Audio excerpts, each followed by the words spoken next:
더불어민주당 최고위원회가 오늘로 100번째를 맞았습니다. 지난해 8월 18일 당 지도부가 출범한 이후 234일 동안 참 많은 일을 겪었습니다. 멀고 험한 길이었지만 성숙한 국민 덕분에 수많은 어려움을 잘 이겨낼 수가 있었습니다. 앞서 다른 분들이 많이 언급을 하셨지만 사안이 사안인 만큼 한덕수 대통령 권한대행이 벌인 헌법 구테타에 대해서 이야기 안 할 수가 없습니다. 우선 영상부터 짧게 보겠습니다. 헌법재판관 후보자 3명에 대한 국회 표결이 예정됐던 지난해 12월 26일 대통령 권한대행인 한덕수 국무총리는 갑자기 대국민 담화를 발표해 국회가 선출해도 이들을 임명하지 않을 거라고 못 박았습니다. 재판관 3명 추천권이 국회에 있어 임명은 형식적인 절차에 그치는 상황이었지만 권한대행이 대통령의 권한을 함부로 쓸 수 없다는 이유를 댔습니다. 헌법기관 임명을 포함한 대통령의 중대한 고유 권한 행사는 자제하라는 것이 우리 헌법과 법률에 담긴 일관된 정신입니다. 네, 한덕수 권한대행의 변신이 정말 놀랍습니다.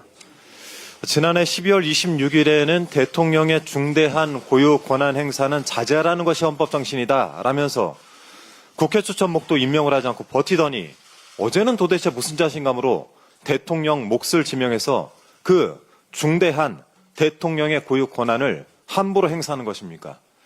그러한 권한을 누가 준 것입니까? 윤석열입니까? 국민의힘입니까? 본인도 위헌임을 알면서 자행한 이 행위는 헌정 질서에 대한 도전이자 국민을 향한 도발입니다.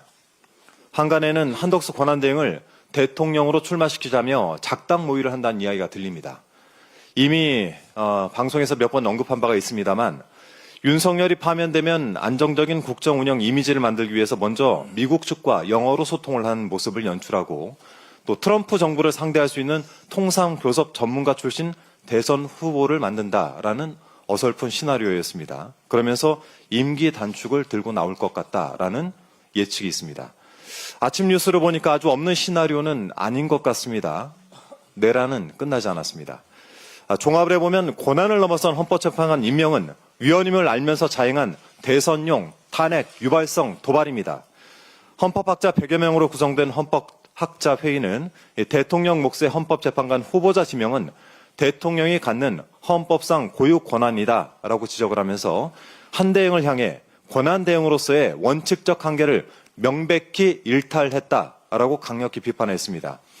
어제 국회 입법조사처도 국무총리는 민주적 정당성이 대통령과 같지 않다라면서 현상 유지가 아닌 한 대통령목 헌법재판관 임명이 어렵다라고 회답을 한 바 있습니다. 따라서 원칙도 없고 정당성도 없는 이번 지명은 위헌이고 국회에서 인사청문회를 할 이유도 없습니다.